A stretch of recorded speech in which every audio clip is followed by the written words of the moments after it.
Hi friends, పొద్దున్నే 5 గంటల bus కోసం రోడ్డుకి వస్తే తెల్లవారుజామున 5ంటికి రావాల్సిన బస్సు ఇంకా రాలేదు. మా ఆయన గారు నన్ను దింపడానికి వచ్చారు. ఇదిగోండి ఈయన గారే. హాయ్. లారీలు, కార్లు, ఆటోలు అన్నీ వెళ్తున్నాయి కానీ మా బస్సు మటుకి రావట్లేదు.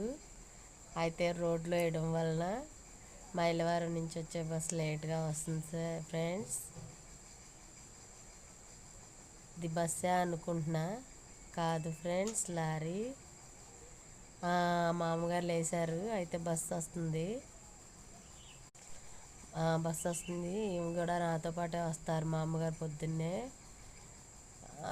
వస్తుంది. మా ఆయనగారు బస్సు వస్తుంది వెళ్ళిపోయారు ఫ్రెండ్స్. వచ్చేది బస్సు కాదు ఫ్రెండ్స్, అది పెద్ద లారీ. అదిగోండి ఫ్రెండ్స్, చూడండి. పొద్దున్న 5ంటికి రావాల్సిన బస్సు ఇప్పుడు 5:20కి వస్తుంది బస్సు.